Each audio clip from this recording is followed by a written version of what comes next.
Breaking news, ESPN has reportedly been fed up with the crap WWE has been producing lately. WrestlePalooza, Crown Fools, Snort Games have been major disappointments, turning ESPN, the worldwide leader of sports, to the worldwide leader of dorks. And there's only one man to blame, and his name is Paul Levesque. Man, word on the street is ESPN isn't happy with the new deal they signed with WWE. Word on the street is ESPN will be better off airing preseason games of the WNBA rather than these stupid-ass PLEs with the WWE. It's causing a lot of problems in the corporate offices. The ratings are low. The ESPN app has fewer subscriptions. Stephen A. Smith has been stressed out, and his hairline got pushed back a few more inches. Oh, it's embarrassing. Speaking on his podcast, Wrestling with Freddie, Prince Jr. revealed details from a private conversation with a contact at the Walt Disney Company, suggesting that the media giant is not satisfied with how the agreement is performing thus far. Prince Jr. stated, ESPN, by the way, is so unhappy with the deal. He elaborated on the financial pressure surrounding the partnership, quoting his source directly. I was talking to a friend of mine who works for Disney, and he was just like, yo, they better make their money back on this deal. He just said they're hot. Now, ESPN, if you're hot, get ready to be engulfed in flames. Now, your boy Bobby Monsoon hate to be the bearer of bad news, but somebody has to do it. Read my lips slowly. ESPN, you will never make your money back from that stupid-ass deal you did with WWE. If you're still a little bit confused about what I'm saying, let me break it down for you in sports terminology. You will see Ben Simmons win a 3-point contest before you make your money back off that deal with WWE. You will see the Cleveland Browns win back-to-back Super Bowls before you make your money back from that dumbass deal you did with WWE. But look at the bright side, at least y'all be getting an ROI. It just wouldn't mean return on investment, it would mean regret of investment. This deal wasn't even worth the ink they used to sign the contracts. In other news, John Cena's dad went on a podcast and made it clear he is not a fan of Gunther being Cena's last opponent. And honestly, it feels like everyone sees the problem except Triple H. Even Cena's own dad saying this isn't the right choice. I'm going to show y'all this podcast clip. So let's talk about the John Cena retirement tour. You know, what are your thoughts so far about how they've kind of done this with the different opponents? And if you had to choose one, who would it be for that last opponent at Saturday night's main event? Well, it certainly would be Gunther, that's for sure. I don't think that that's a wise move. I don't think the fans would enjoy that move. Myself personally, Gunther does not need the rub. And by the way, I'm not a fan of on the way out, you've got to push somebody over the top. You're supposed to pass, quote unquote, the torch. I don't know whether that's written anywhere in professional wrestling. If we have to use that as an analogy, then he's already done that with Cody Rhodes. He beat him for the title. He gave the title back.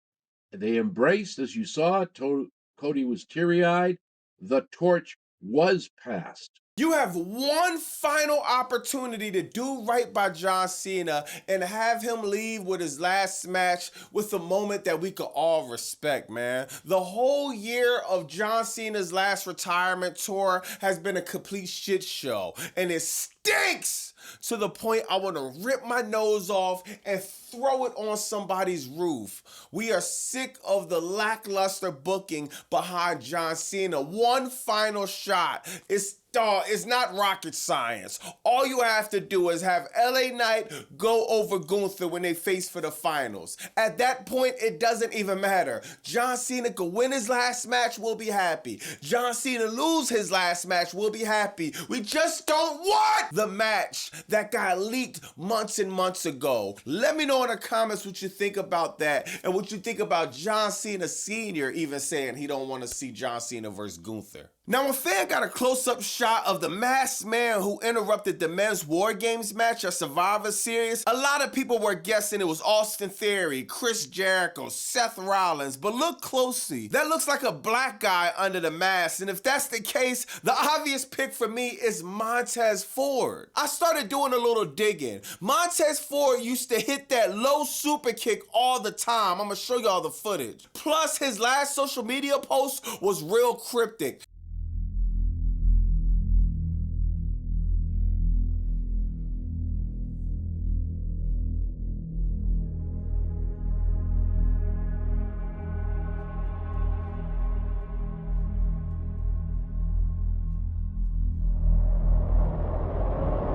Let me know in the comments what y'all think. And your boy Bobby Monsoon doing a little too much reaching? I think not. Even if you look at the back, people were trying to compare Austin Theory back and the guy in the black ski mask back. I could say the same thing for Montez Ford. Man, I'm not gonna lie. I'm gonna be real. If Montez Ford is the guy in the black mask, I'm taking everything back I said about Paul Levesque. I'm gonna take everything, well, probably not everything. I can't take everything back.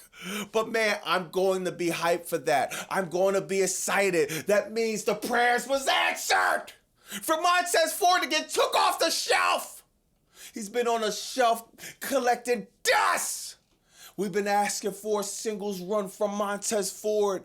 If he gets a spot like that out of nowhere in a big moment like that, oh my God, I'm gonna be so excited for that storyline. But let me know in the comments what y'all think, man. Am I bugging? Am I doing a little bit too much reaching? Should I watch it before I pull a muscle?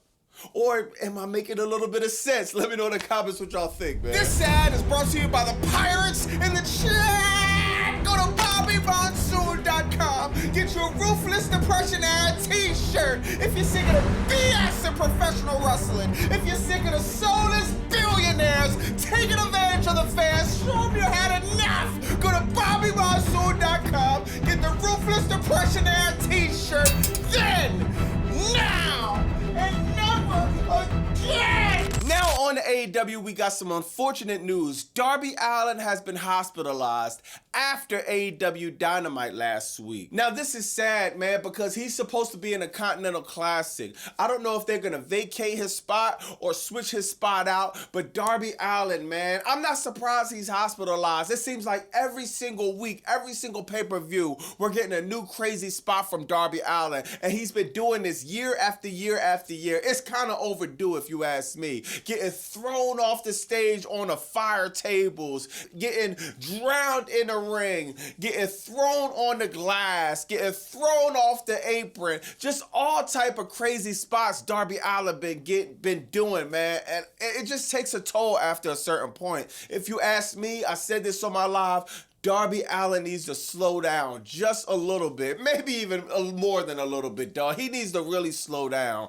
The last thing we need is something unfortunate happening. This guy has been holding AEW on his back for a very long time. I want to see a long career out of Darby Allin. I don't want to see it cut short for just short-term pleasures, you know what I mean? So let me know in the comments what y'all think about that and what's going to happen with his spot in a Continental Classic. Speaking of the Continental Classic, we had 3 fire matches on Dynamite, man. First, Okada versus Pac, man. Pac looked like he had it. He was just about to beat Okada, but Okada was able to reverse a move, get the 1, 2, 3 at the last second. Oh, the Don Callis family! We came back, man, with the vengeance, man. We up 2 wins in the Continental Classic, man. So you got Okada who got the win. Also, Kyle Fletcher, man. He goes over Kevin Knight in a fire match for me. This was the match of the night. Kevin Knight is the future of AEW along with Kyle Fletcher. I'm calling for Kevin Knight to have a big singles push. I like Jet Speed. I like Speedball Mike Bailey. I like them as a tag team. But Kevin Knight, man, as a singles competitor, he needs to be going after the national title, maybe the TNT title. He needs to be going after some singles gold around his waist. Let me know what y'all think about that. Also, I wouldn't mind if he won the Continental Classic. I wouldn't mind it, but we all know Kyle Fletcher's gonna win, or I wouldn't even mind if Claudio gonna win. Speaking of Claudio, man, Claudio and Jon Moxley, they end off AEW in a fire match. Jon Moxley takes the loss though, man. Claudio, the new CMLL World Champion, hit Jon Moxley with the uppercut at the end. I don't know when it's gonna happen, but it's gonna happen. The Death Riders are gonna put the knife in Jon Moxley back, man. He been getting a little bit wins lately, but it hasn't been enough, man. Jon Moxley been tapping out left and right, making the Death Riders look soft as cotton. And I think Pac, Claudio, Marina Shafir is not going to have it. Look how Marina Shafir is looking at Jon Moxley. She's about to snuff him right there. But she didn't. She held her composure, man. I cannot wait to see how this story unfolds. This is one of the biggest storylines in AEW. The clock is ticking for the Death Riders to put the knife at Jon Moxley's back. Speaking of Marina Shafir, we got Marina Shafir and Megan Bayne versus Toni Storm and Mina Shirakawa. I'm not gonna lie, I thought it was it, man. I thought there was no way Marina Shafir and Megan Bayne was gonna lose this match, but they wind up losing. Now, for me personally, I was a little bit distraught on this booking, man. I wanted to see Shafir and Megan Bayne win those AEW women titles. I think they would just put so much clout. They would just put the titles on a different level, on a different prestige. If they just won the inaugural titles, man, we need the AEW women's titles to be booked very strong. It didn't happen though. Toni Storm manager comes out and gives Shafir a gift. He winds up flipping the bird when she tries to open up the gift. That leads to Toni Storm to get the win. And they had a fire match. They had a hardcore match, a death match. And, you know what I mean? Respect to all the women in the ring. I'm liking AEW women's division. I'm liking where that's going. You got the Babes of Wrath, Willow Nightingale, Harley Cameron versus Mina Shirakawa and Toni Storm in the finals at Winter is Coming. Also, what you got at Winter is Coming is Eddie Kingston versus Samoa Joe for the AEW World Championship. Now, I'm not gonna lie, this is the booking that I didn't like at all. Eddie Kingston, I would have liked so much more for Eddie Kingston to go against Mark Briscoe, them to have a brawler match, a jobber versus jobber match, not jobber as a sense of they're corny. I like these two characters, but as far as they have a lot of losses under their belt, they're usually losing to bigger stars all the time, man. Mark Briscoe now could give an opportunity to somebody like Eddie Kingston. That would have been fire. I know the storyline will hook, and Eddie Kingston and Samoa Joe, people keep telling me about. I get it, but also I don't get it, bro. We're talking about the AEW World Championship. I don't see how Eddie Kingston could go on Collision, say, hey, I want a title shot, and he gets a title shot at Winter is Coming, like that easy? Like, just ask for a title shot. Hey, Tony Khan, the next time you want to give a title shot out, hit your boy Bobby Monsoon up. I'll go against Samoa Joe. I know the Don Callis family. I have my back. But yeah, man, Eddie Kingston versus Samoa Joe, Winter is Coming. There's no storyline behind it. I'm not really excited for it. I'm going to see it, and I'm pretty sure it'll be better than whatever we'll get with WWE. So I'll just see it and see what storyline develops from that. But I just think you don't wake up and get a title shot at the AEW World Heavyweight title. I don't think the title should be ever booked like that. This is the highest prize that you could have at AEW. So I think there always need to be some obstacles. There always need to be some type of reason why you get a shot at the title. Let me know in the comments what y'all think about that. AEW, another final show, 3 fire matches for the Continental Classic. You got World's End coming up December 27th. That's going to be interesting. I want MJF to come back so bad at World's End, man. So we'll see if he's going to pop up at Winter is Coming, or if he's just going to probably take a few more weeks off and we don't see him until 2026. Let me know what you think about that. Let me know what you think about John Cena's last match, about 9 or 10 days away. John Cena's last match ever. Man, it's crazy how time fly, right? Saturday night's lame event. Paul Levesque has one job. Have LA Knight versus John Cena, and the outcome is not going to matter. LA Knight John Cena versus Gunther is just not a match I want to see for John Cena's last pay-per-view. Let me know in the comments what y'all think about that. Also, what do you think about ESPN? The rumors of them being unhappy with the partnership that they got with WWE. I don't find anything changing too soon. But man, we'll see, dog. Royal Rumble in Saudi Arabia. Man. We'll see how they book it, man. But man, we're not gonna have no surprises. Everybody gonna know who flew out to Saudi Arabia. This will be one of the first Royal Rumbles. There'll be no surprises. The booking is already suffering, so we'll see how that goes. But I'm gonna holler at y'all in the comments, man. It's Bobby Monsoon 215. Like, comment, subscribe. Bow!